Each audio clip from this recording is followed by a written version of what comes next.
Hello, everyone, and welcome to episode 181st of Kouryer podcast. Our today's guest is Miss Julia Lundman. She's an illustrator from San Francisco, United States.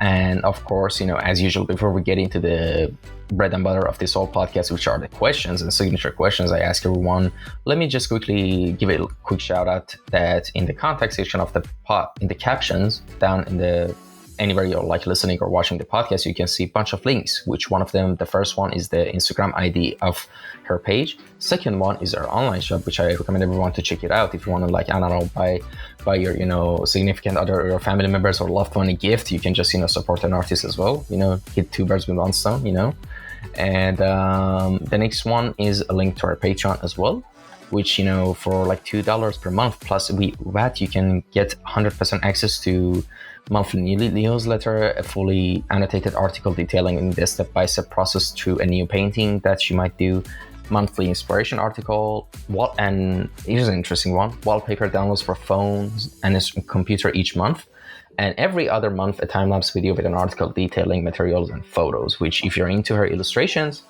and that style, I recommend you to check it out. $2 is not that much. I mean, if you're living in USA, but yeah, that's another story. And last but not least, a link to her Twitter account as well. If you want to follow her that on other social medias rather than any Meta-owned social media, you can go there as well.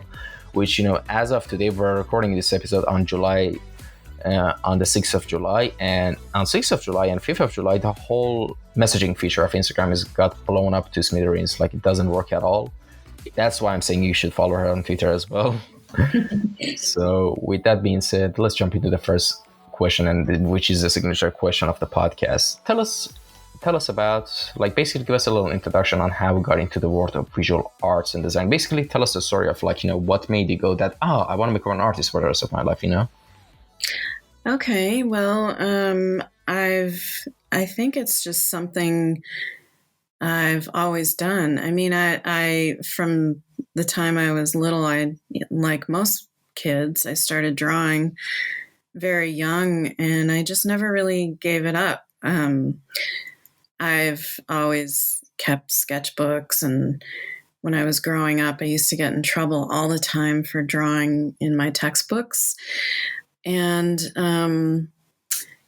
I kind of had, I was always drawing, but I got really sidetracked when I was growing up with music. And for a really long time, pretty much throughout my entire childhood, I thought I was going to be a musician. And I was, doing lots of practicing and recitals and going to these competitions and stuff. And by the time I turned 18, I was just kind of sick of the performance aspect of it.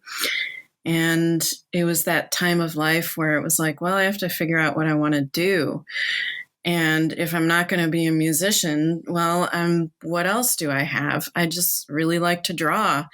So I decided to go to college and become a fine art major. And I went to this small university in Illinois.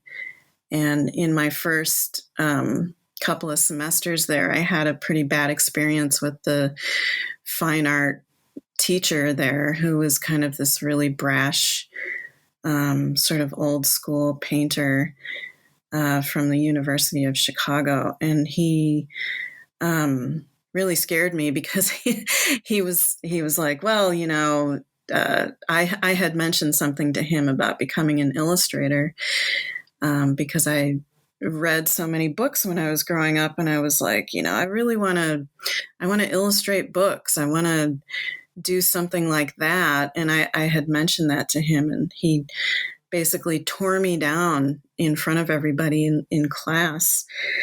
And it really shook me. So after that, I just had I had a couple friends that were going to this small art school in downtown Chicago. So I started asking about that, and I ended up dropping out of this university and attending the American Academy of Art in Chicago. And that was really the best place I could have been because, it was a very old illustration school. There was a lot of tradition about drawing, and just having good working, just instilling in the students good working principles and how to prepare your work and how to work for a client and that all of that kind of stuff. So that's kind of the story of how I became an artist, I guess, how I became a professional artist. All right. And that's kind of interesting. But now I want to ask you something else, which is, of course, important to mention and clarify, which is, of course, in the introduction, I mentioned that you're an illustrator, but I was wondering, what is your main branch of design that you're focusing on right now? Like, tell us about your experience from the start of it until now. Like, tell us about your whole journey, like how you got into, basically your experience of professionally working as an illustrator, basically. Oh, okay. Well, so I've worked for a long time as a commercial illustrator, and I've had a lot of different experiences. I started working in 1993. So the art school that I went to, as I had mentioned, it had this really great program. And so I was taking classes 5 days a week and also on Saturdays.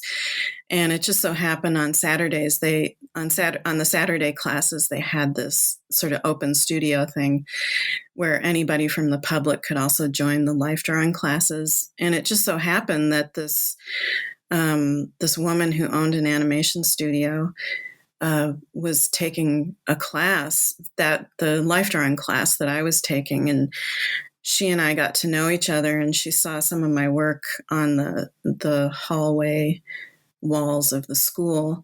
And then she asked me, would you like to come in and interview for this background position, traditional background position at our animation studio? So I did, and I got the job.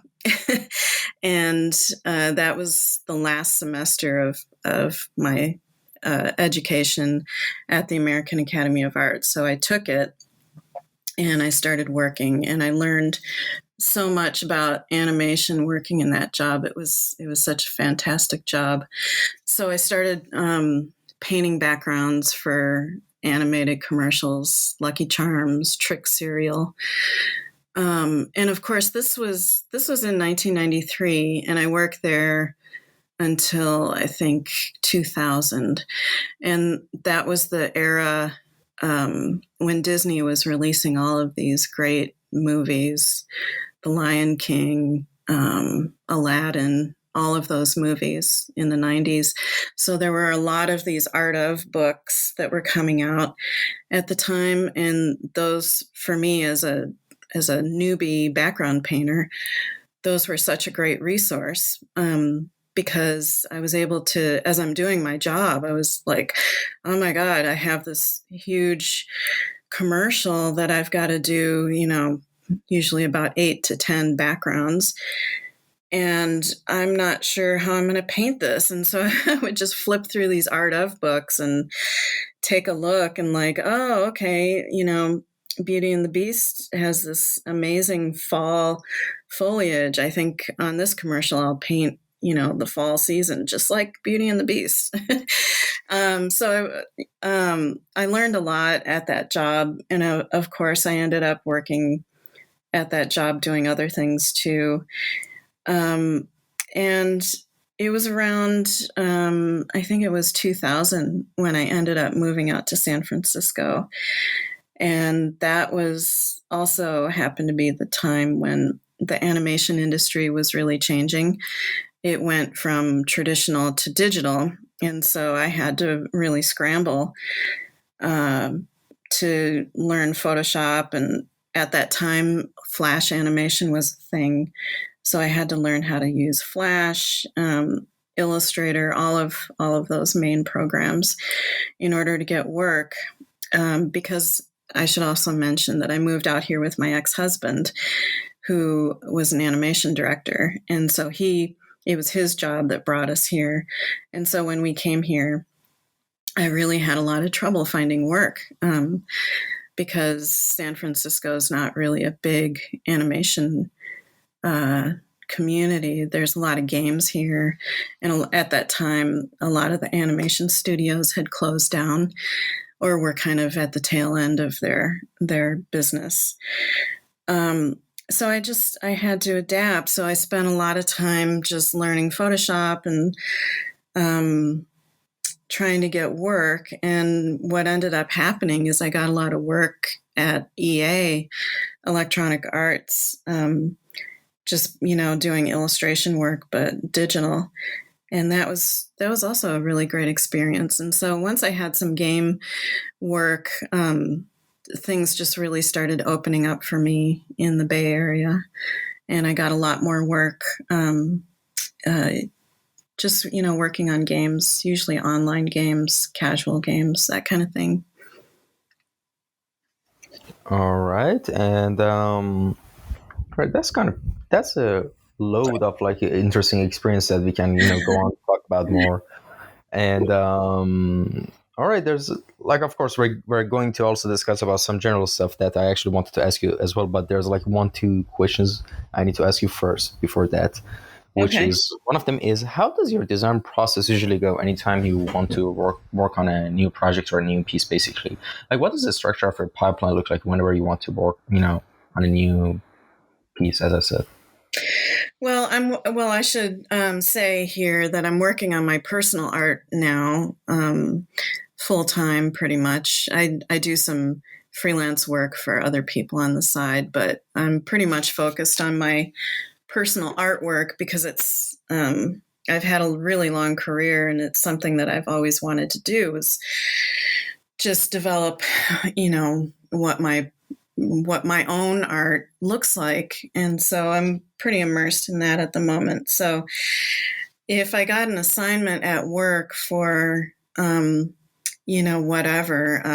whatever the requirement was, my process is pretty similar to how I work now in developing paintings. And that is just open up my sketchbook and put on my headphones and just sort of drown out the world and start drawing.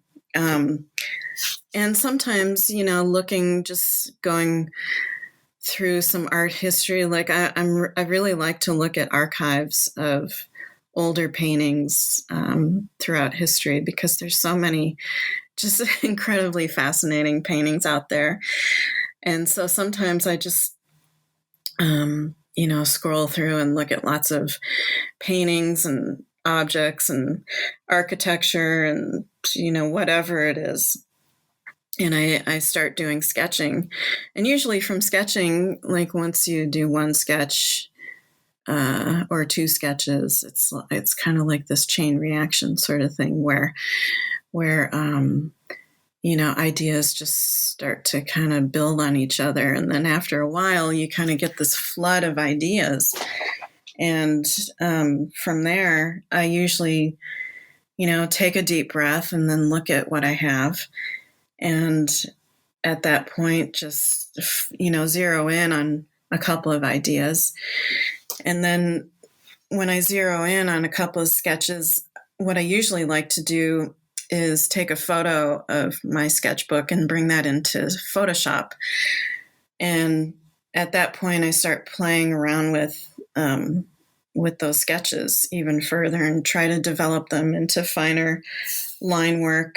And then if the line work that I develop from that looks decent, what I like to do is then, and I know it sounds like a crazy process, but I like to print that out and then transfer it to paper and then do a more detailed kind of final drawing where I get to work out just all the details and make it into a nicer looking drawing. And if I still like if I like the idea, what I like to do next is create it into a painting. But usually what happens from the final drawing to the painting, I like to sort of mess around with that even further. So I spend a lot of time with ideas, just kind of, it's kind of like a Rubik's Cube, like just sort of toying with all the different ways that that the pieces can come together. And when I get to a final painting, usually I've thought about it quite a bit. And at that point, it's just, how do I paint this? And the process is pretty similar to digital. It's very similar to how most of the jobs that I've had too. All right, and here's something else that I also wanted to ask you is, which is kind of an interesting, question. I always get like different, answers from people, which is, what was the first art job paycheck you ever got, and what was it for, and how did you feel at the time when you got it? Like, basically the first amount of money you made out of art. That's my question. What's the story behind that? Okay, well, the background artist job that I had that I mentioned, it didn't pay very well. I was making $8 an hour to paint professional backgrounds. And I had my very first apartment. And I think my apartment, I'm trying to remember now, but I think it was like $400 a month. And I was really struggling to pay the rent. I was struggling to, make enough money to pay the rent and actually eat and put gas in my car so I could drive to work. But the very first job was, it's just funny thinking about this. Very first job was on a Lucky Charms cereal commercial. And I was so naive. I thought, well, first of all, I couldn't believe that they hired me. And I thought, Lucky Charms, he's such a popular character. This must be for like some backwater thing. This can't be the official Lucky Charms guy. This has got to be like some side thing that they're going to show, somewhere where nobody's going to see it. And so I'm working halfway through this job. And I thought that especially because I was not getting paid very much money. And so halfway through this commercial, working on this commercial, which, by the way, takes about 3 months to make a commercial, somebody at the studio started showing some of the old commercials that they had worked on. And I had recognized some of them because, I was a fan of animation. So I used to keep track of all the animated commercials that I would see. And I recognized some of the commercials, and I had to actually stop for a second and just ask a friend that was working there, like, is this actually going to go on TV? and he was like, yeah. Where do you think it's going to be shown? So I was really blown away that I was working on the Lucky Charms character. That I was painting the backgrounds for Lucky Charms commercials. But like I said, it was really confusing because I was making hardly any money. And I ended up keeping that job. I was really conflicted about that because there were this was in Chicago, where there's lots and lots of advertising work, or at least there was at the time. And so in Chicago, I was like, well, there's plenty of other jobs out there that I could get that would actually pay me a decent wage. But I just couldn't get away from the fact that I was working in traditional animation. And I thought, I'm just not ready to leave. This is really hard. Yes, I'm having a lot of trouble paying my rent and just being able to live, but I think I can make it. And I think it's worth it. And so I stayed in that job for 10 years, and I still don't regret it. I ended up working my way up to $20 an hour, and that still was very hard, but I learned so much. I just learned just a mountain of information about how to paint. So that's my story of my first paycheck. All right, that's actually kind of like really interesting because The fact that you also experienced all of those roller coaster of emotions was really, fun to hear when you got to work on the Lucky Charm thing. And yeah, I love these stories. I honestly, that's like one of my favorite questions when I ask people.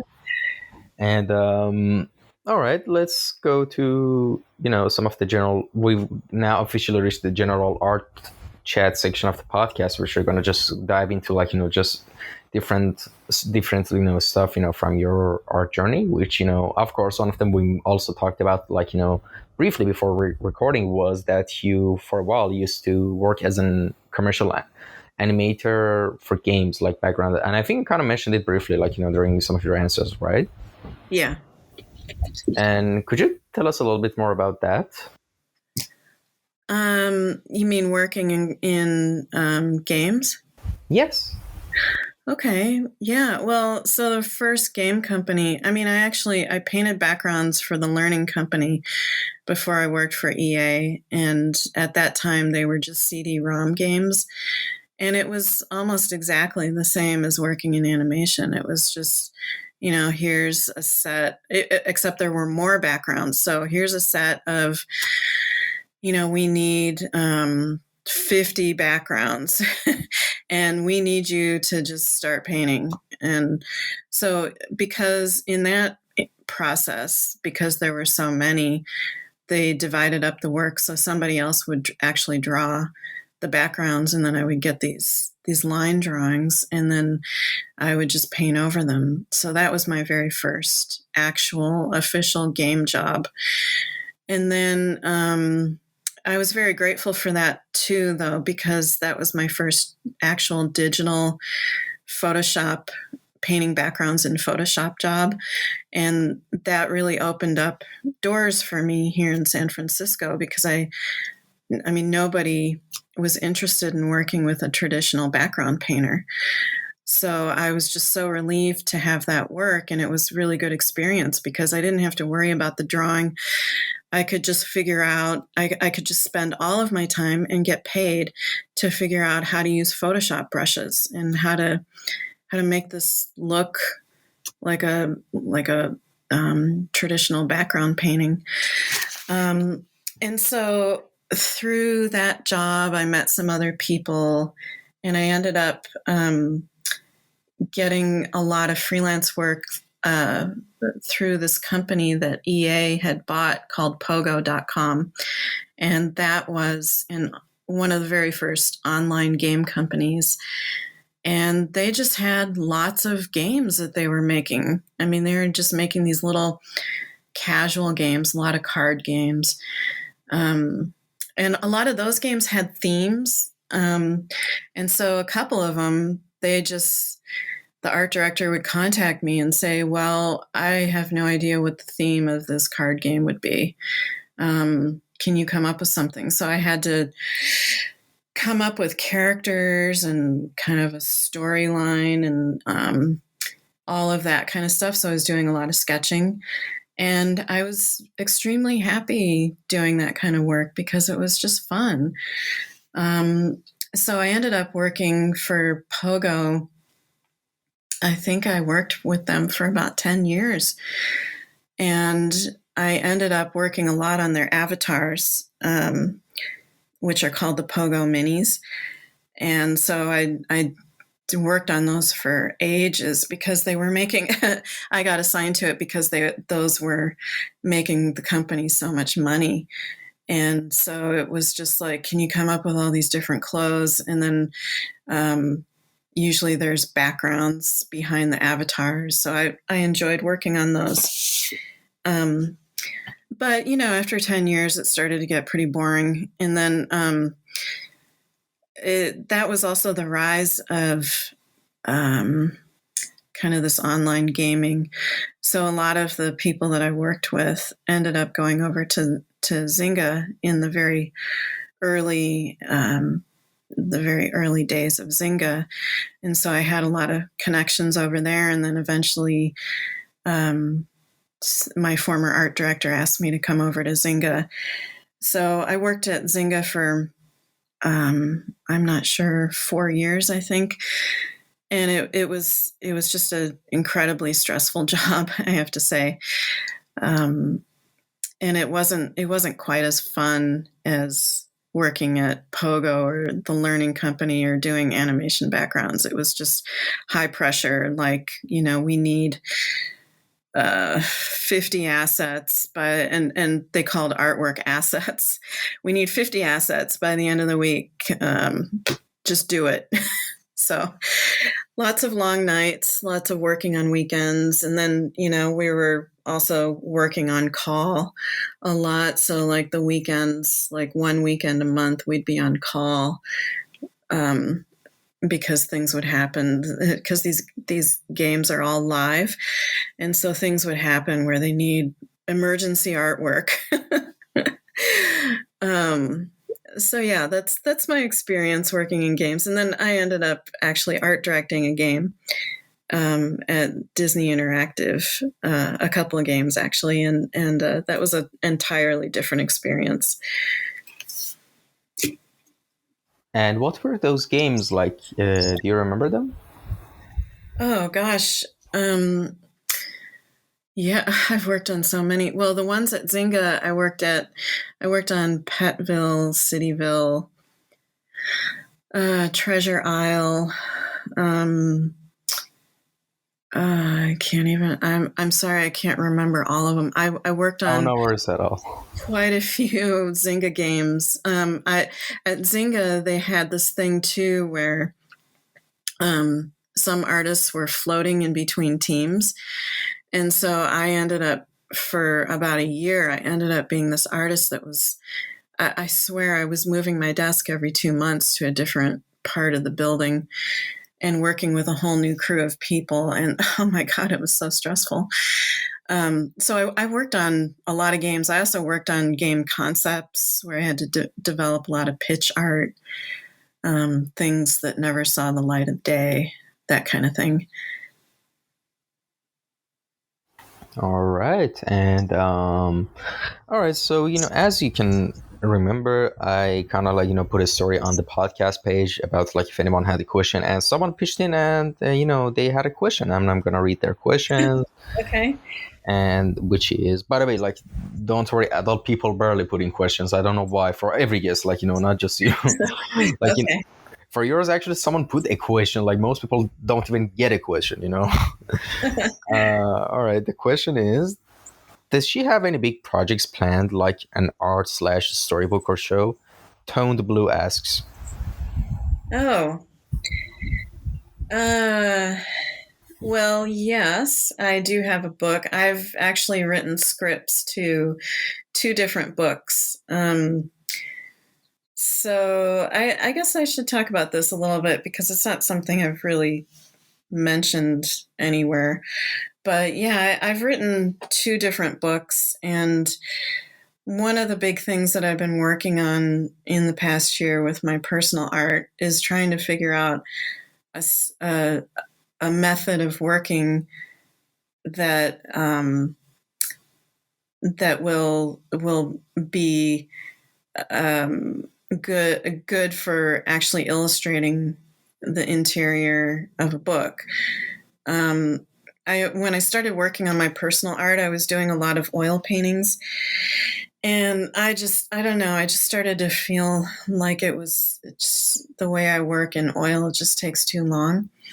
And so I've been on this journey of trying to learn how to work in fluid acrylics on watercolor paper and trying to figure all the technical issues with that. And there are lots of technical issues. So now I've kind of gotten it down. And one of the things that I was going to start working on next year is actually starting to illustrate this book that I've been talking about. I don't want to say what it is because I'm a little suspicious of talking about it too much just yet. But anyway, yeah. So I created like a kind of a rough dummy of the book as well, and that's quite a fun process. but there's a lot, to illustrate. I mean, I think it's going to be 30 pages, and to illustrate a book is traditionally too is actually kind of a big deal. It takes quite a while and a lot of planning. So yeah, next year, that's what I'm planning to work on. All right, and if I'm not mistaken, I'm just guessing. I think the reason that you might not be comfortable talking about it is because of like the idea theft that's going on, like usually in the industry, and the fact that you can't really pitch your ideas safely to producers, and you always have to be on the edge. Is that the case, or is it something else? Oh no, it's nothing like that. I think I'm probably going to self-fund this. I'm not sure exactly how to do Kickstarters and all that.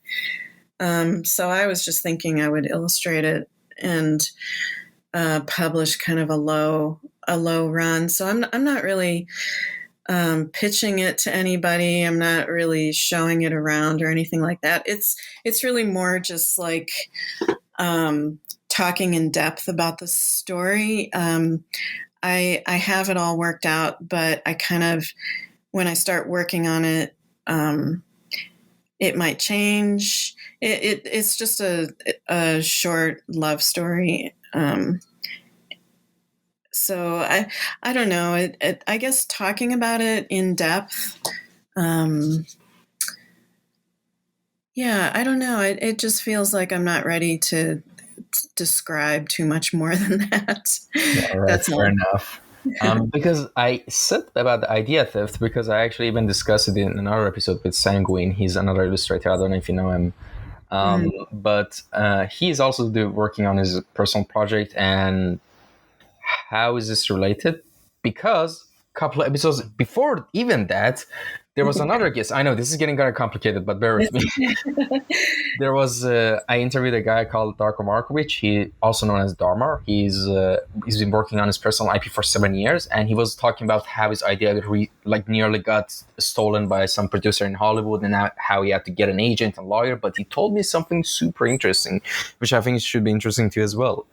He said one of the ways to kind of prevent that type of art idea theft, it's not a foolproof way, but it's something that could help you in a court case if you get sued or you want to sue them a lot, which is you wrap all the documents that are showing the process of you making that IP or whatever it is, and you put it in a postal package, and you go to the post office and you send that package to yourself.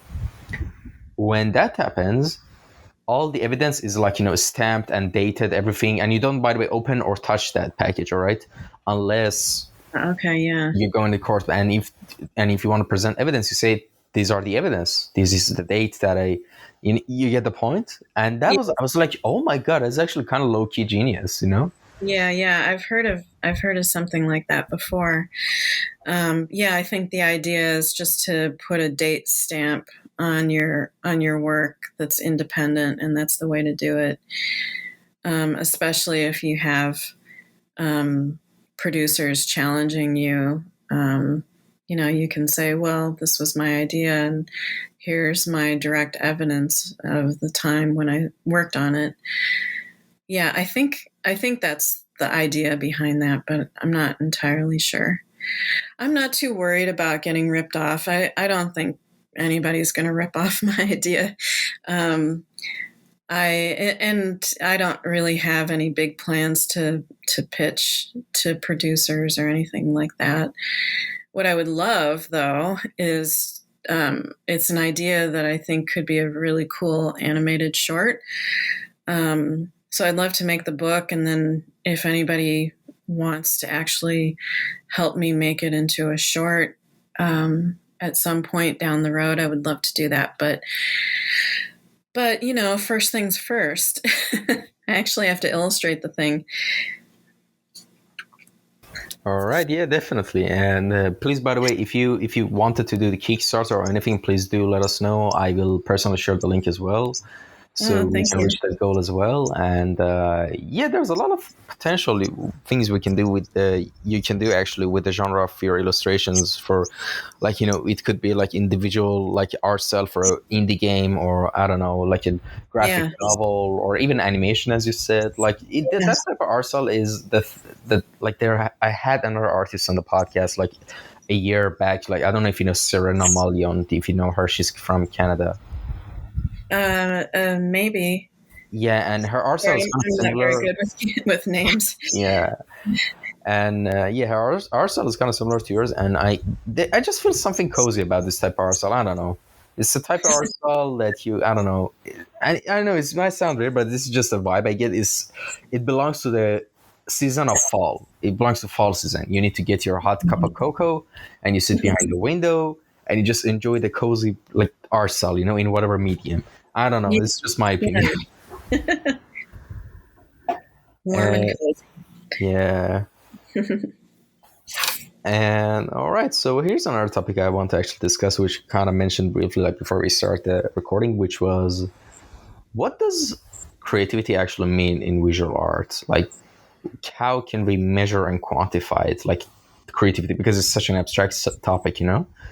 And all right, to start off, like, what are your thoughts on that? Oh, that's a big topic. I do have thoughts on that. So, um, well, I think when I was growing up, there were always people talking about creativity. In college, I took a creative writing course, and I just remember hating that course in the end because this teacher was always like, open your mind, you know, do things differently. And I, as a young, student trying to write essays, I'm like, I'm just trying to write an essay. My mind is already pretty full. So I think creativity kind of is a skill, and it's a skill that comes with a lot of experience, and you have to learn ways um, to visualize. So there are a couple of things. Like, first of all, learning how to come up with ideas is one thing, but how are you going to depict those ideas is a whole other thing. And um, just having a lot of access to your inner eye, I think, is a thing, and having sort of learning about visual language and visual culture, and spending a lot of time looking at art and looking at how people arrange things on a page, I think is really important. And thinking also about what it is that you're trying to depict. There are lots of times when I'm drawing in my sketchbook and I'm not really thinking, where, an idea comes up, like, you know, I don't know, just something comes up and I start drawing it. And then, I look at it and I'm like, I have no idea what this is about. It's just something. So then when I try to develop that idea, I think about it a little bit more. Like, what is this? And how can I strengthen it? So I think creativity in part comes from pulling together a lot of things, like your visual knowledge, your experience, tapping into what it is that you're actually trying to say, and then coming up with interesting ways to say it. And it's a skill, it's something. All of us have creative ways of thinking. Everybody has unique ways of thinking about the world.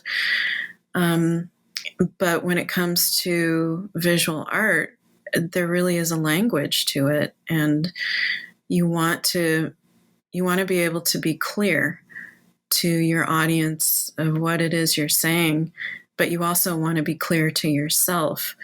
What is it that I'm trying to say? and what is it that I'm trying to depict here, and is it interesting to me? So I think creativity encompasses all of those things together, if that makes sense. Yeah, definitely. And like it's like a really broad topic, as you also mentioned as well. Like we can't just talk about it in like even 30 minutes. We could go on and just talk about it for like 2 hours, like nonstop. But I think if like here's the thing, I see it this way. If I had to like define creativity to, for example, an AI, of course now the topic of AI in ours is actually a pretty hot topic, but I'm just by AI, I mean if there's like a sentient robot that needs to know the definition of creativity and how to utilize it, I think I would define it like this. It's like a combination of things. Is the fact that you need to first have an understanding of the fundamentals of the medium you're working in. First, you have that ingredient. Then you have the ingredient of visual library. Of course, we're now talking about like visual arts. Then that mixed with the ability to copy and get inspiration from many different sources and implement all those inspirations into a single piece. And the one who can implement the fundamentals, the ability to get inspirations from as many sources as possible in a same niche, I think in a sense that's creativity in my definition. And Yeah, what do I you think think about I that? agree. I think I agree with that. But the one thing that so first of all, I've been working on this personal art for a while. And the thing that has been really interesting is at the beginning, I really didn't know. I had no idea what my work was even going to look like. I just thought, okay, I just need to figure out what I want to paint. I know I want to paint things. I just don't know what to paint.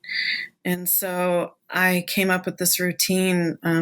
I like to get up really early in the morning, usually around 5 or 5:30.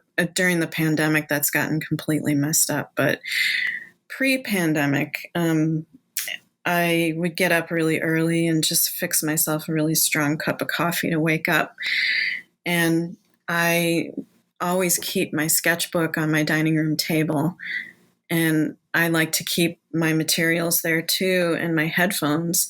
And early in the morning, you're so tired, and it's also a very peaceful time of day where people in the neighborhood haven't woken up yet. You don't hear car doors, you don't hear anything. But I would put on my headphones and I would just listen to ambient music, and start drawing. And there's something really strange that happens during that time of day with creative thought, and I think it has to do with accessing your subconscious a little bit easier, kind of the dream world, a little bit easier than you can at other times of day. Because more often than not, I'd start sketching, and about an hour into sketching, it's like all of a sudden just like sort of these wisps of ideas kind of flood into my vision. And so I don't necessarily think I have amazing ideas or anything, but it's, to me, what it has always felt like is just this, there's within all of us, there's this well of really abstract ideas that's there. And I don't know what that is. I just know that it's there, and it's something to try to access. And I feel like when people talk about creativity, that a lot of it, all the ingredients that you mentioned are, of course, incredibly important, but that nugget of being able to tap into whatever that well of ideas is just something really mysterious. And I feel like it's also very individual. And the more that we can tap into whatever that is, the more meaningful, personally meaningful our work can also be. And I think that is a really critical part of creativity, is being able to build inroads into that well of ideas. All right. And by the way, like when I do a little bit pause before like talking is because I had to unmute my microphone. Just want to let you know. Oh, okay, That, okay. yeah. And all right. Another topic that I think is worth mentioning is, what do you think about like the impact of social media on the lifestyle of artists? Oh gosh, I don't know. I'm up in the air about it. I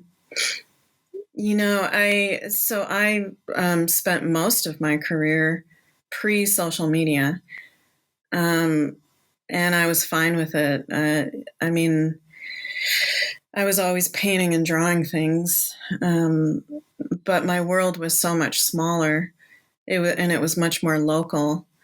And since social media has come about, one thing that really surprised me, especially in the beginning, was people were posting artwork almost every day, and I I just sort of felt shocked by that because I was like, well, I don't really want to post things every single day.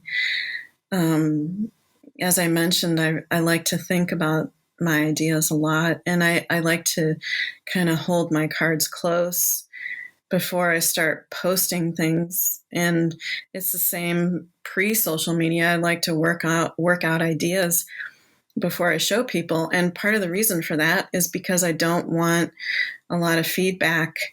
And feedback is good. And when you have a job, it's necessary. And you have to be good at getting feedback. But when it comes to personal art, I don't necessarily want a lot of feedback. And if I want a lot of feedback, there's usually one or two people that I ask.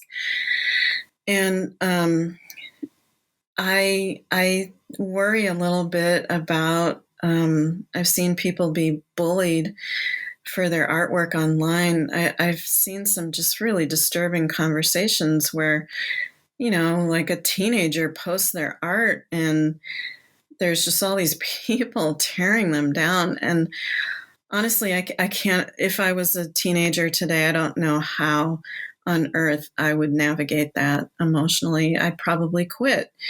So I worry about that. And then I also just worry about,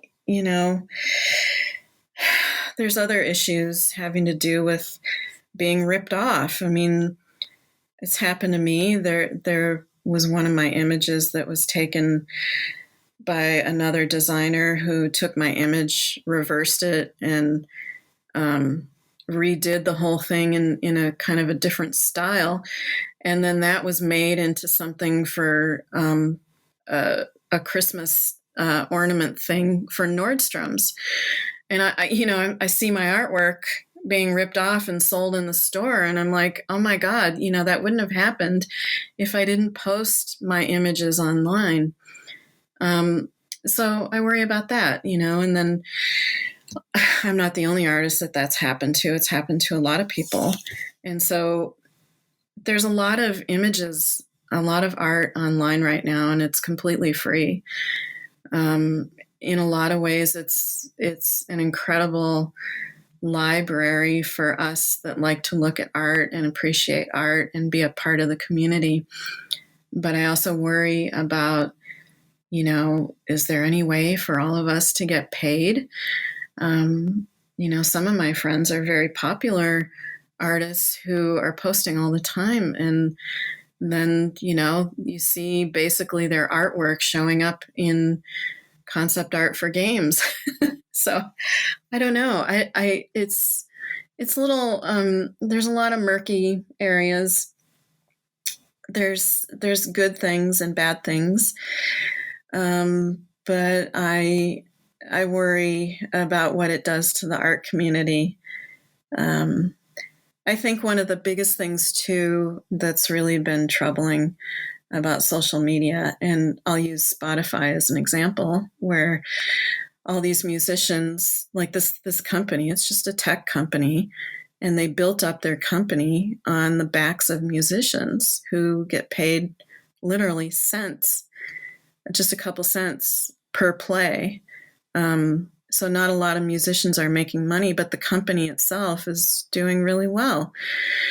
And then that company decides, hey, we're going to be some other type of company now. And all these artists, all these musicians have basically just been thrown under the bus.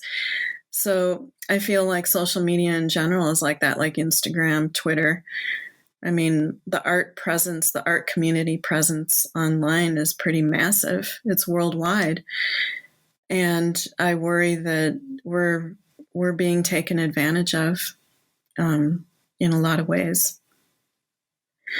So that's what I think about social media. I mean, it's also, Twitter is disturbing to me because it's very much a global community where, you're an artist and you're posting your stuff and you're trying to be a part of this art community, but you're also inundated with all of the very disturbing news going on. And it can interfere, I think, with the creative process when, you want to just go online and look at art and you want to see what your friends are doing and just kind of have that experience. But you're scrolling through and, oh my God, there's been another mass shooting. I mean, I'm not saying that like pre-social media, of course, I paid attention to the news, but there were different boundaries where I was able to turn it all off and just focus. So I feel like these days it's much more difficult to focus and to create boundaries. And I feel like the culture is really shattered in a lot of ways. So I wish I could say more positive things. I at this moment. I totally understand what you're saying. No worries at all. Yeah, and all right, let's change the subject a bit. Okay. It's getting a bit dark, honestly. Yeah, it's getting dark. Yeah, all right. So here's another interesting question, which is, who are some of your favorite artists and designers that have inspired you the most? Oh, gosh. There's so many. Well, okay. The big one for me is Richard Schmid, the painter, Richard Schmid.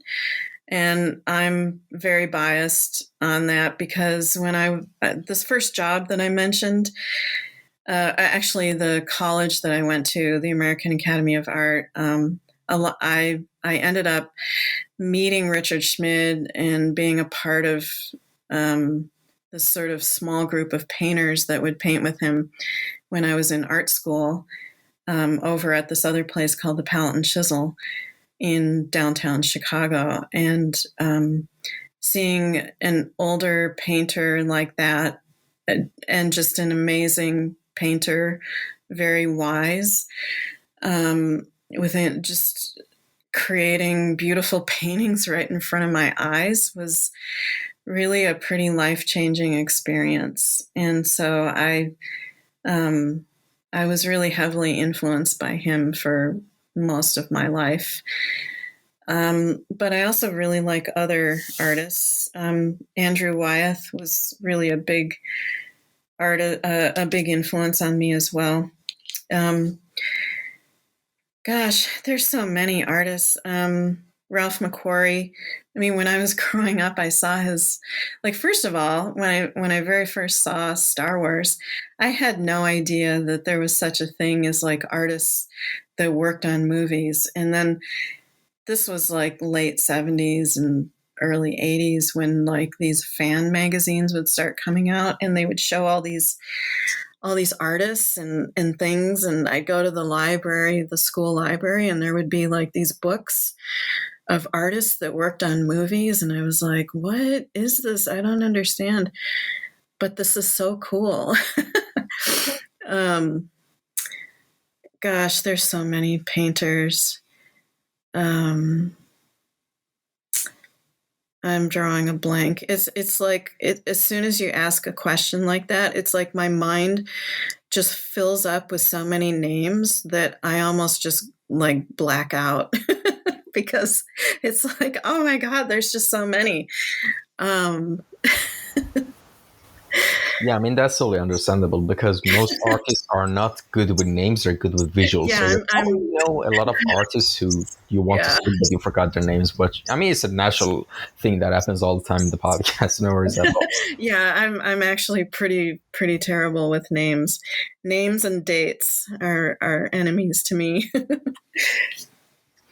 All right, and we've reached the final section and question of the podcast, which is called final words. All right, let me explain what that means. Basically, imagine in a limited amount of time, like that you had, like maybe let's say a few minutes, you had the window of time and opportunity to say anything to anyone who might be listening to this podcast at any point of time in future. Like it could be a year, decade, century, and yeah, basically from one human to another human being. What do you have to say? Wow. So it's kind of like a time capsule. Exactly. Thank you. You're the first one who actually said that. Yeah, I love time capsules. Well, I don't know. I mean, you mean in terms of my work or just No, in no, general? just forget about art. Just in general, like this is your time capsule, and Hmm. you know, what do you say in that? Well, um, I think the main thing that comes to mind is a little bit emotional, but I feel like the things we can't control are when and where we're born and what's going on. I mean, we're all born in these different countries, and there's just, all kinds of different things that happen that we have absolutely no control over. And, what if you find yourself in a country that's having a revolution of some sort and it's not a good one? I think all the time about my grandparents who they were in their late teens and early 20s when World War II started, and it really upended everything for them. And my father joined World War II, and his life took a very different trajectory than I think he had planned. And he did the best he could. And I always think about that, he saw really, really terrible things all around him. And there's nothing that you can really do when that kind of stuff happens, except try to just accept this is the world that we're in, and try to carve out some time for yourself and a little bit of happiness, and to try to live your life as best you can. And I mean, everybody's faced with different challenges and you have to make decisions and choices.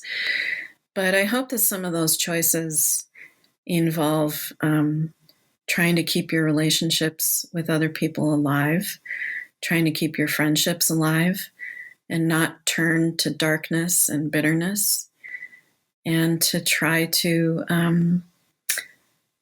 I hate to use the word happy because happy is such a, you get this, when you picture the word happy, it's like, what is that exactly? I think a better word to use is content, to try to be content with yourself and your life and your friendships and the love that you have in your life, and to try to balance all of those things and be content, because we only have a certain amount of time on this planet, and we're given, we're dropped down into this place, and we just have to do the best we can.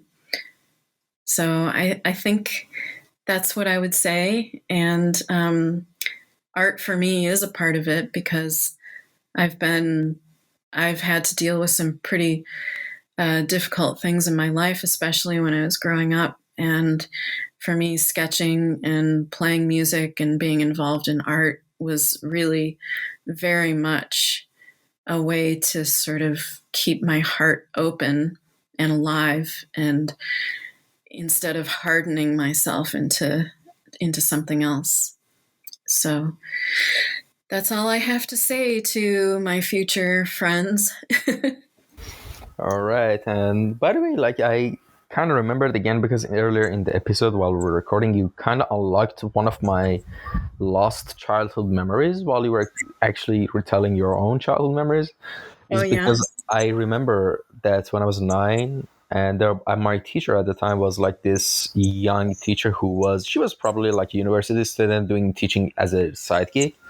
But I remember like I've always been a creative kid in general, but I've always been in wrong places, and basically art was never an option. And not just that, like I've been like everyone was basically putting out their frustrations on me since I was a kid. Like everywhere, I was the kid who was always bullied, and I guess because I was like passive and just friendly in general, because that's the case that happened even by teachers. Yeah. And I remember like once I was so bored that in my textbook I started like drawing characters from a series I used to watch, and I was just making dialogue boxes like comics and just writing their quotes. Yeah. And she announced my name in the megaphone of the school and said, "Get in the office right now." And my dad was there too, and she was just like complaining to my dad about my performance and stuff, and said, "Look at his book. Look, what are these drawings?" Like, and of course, like instead of the drawings, I should have actually done the homework, but like it was, this education system is stupid, like even in Iran. Like I'm sure there are a lot of complaints about the United States education system, but like I remember like when I was like 10, my teacher told us like, and this was for example a homework for tomorrow, like she would teach a section of the history of our like Iran, and she would say like make 50 questions out of this section and answer them yourselves and write it in your notebooks. Like even at 25 I wouldn't do that. Like Yeah. what the hell. And Yeah. I faked so many injuries during my whole childhood to not go to school. I swear, like so many stomach aches throughout the whole years, and I don't regret them a single bit. Yeah. And yeah, that's just like you actually unlocked that memory for me, when you were. Yeah. Well, gosh, I am really sorry to hear about that. No, it's just fine. There's similar things in the United States. Like I remember that's how I felt about doing math homework. Just I remember in second grade just being like, how can I get out of this? Like, and I would do all kinds of distraction things. I got in really big trouble because for some reason I would do this thing where I would find printed, I didn't want to do my math homework. But I was like, but maybe I can make my math homework look really good. So I would trace all the numbers from like really nice fonts that I would find in books. And I spent so much time just tracing numbers, but then all my math homework would be wrong. And so my teacher warned me several times to stop doing this, but I just kept doing it. And honestly, I don't know why. I think it was just my way, my passive aggressive way of like, I need to just figure out how to get out of doing this homework. So I don't know. Kids can be funny. But I'm really sorry to hear about the bullying because No worries at all. That's just been a constant theme throughout my whole life, like high school and even sometimes university. But yeah, it's fine. No worries.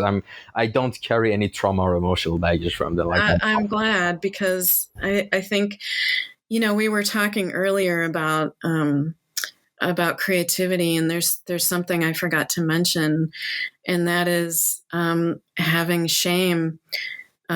Sometimes when you're sketching things in your sketchbook, and I've had this experience where I'm like, this idea is weird. If I post this, everybody will think I'm weird. Well, I mean, that's an inner voice that has come about from having lots and lots of people say, you're a weird kid. What's wrong with you? And having shame over who I am. And so I think one of the big things about being an artist that's really important to overcome is just trying to overcome shaming ideas and shaming who you are as a person. And, it happens everywhere. I mean, I've seen it happen all the time. Somebody in a meeting, like I've been in conference room meetings at game companies where, some junior artist will just blurt out an idea. What if we do this? And everybody laughs. That's their knee-jerk reaction, where it's like, hang on, maybe instead of laughing, we should actually listen to what this person has to say and actually consider it seriously and talk about it, So anyway, I just, when I hear about bullying, because it happened a lot to me too, and I just try to get to what the effect of that has been over a lifetime. And I think the effect is that I have kind of this inner voice saying, no, that's dumb. And I try to just turn that off as much as possible. So anyway, when you talked about that, I just felt like it was something I wanted to say just to make clear. No worries at all. Like, it's fine. Like, I totally understand. Yeah. And that's about it, folks. I hope you enjoyed the bonus talk and discussion as well that we just did. And all right, that's about it. Thank you so much for coming by. Where can people contact you if they had any questions? Is their Instagram okay? Yeah, totally. All right, and that's about it. Thanks so much again for coming by, and thank you to anyone who tuned in that listened to this episode. I hope you enjoyed it. As always, if there's any comments or critiques or anything, you can send me a direct message or just write it down in the comment section below, or whichever platform it is. No message gets left unread, definitely. And that's about it. Till next episode, stay safe, everyone. Take care. Bye. Bye.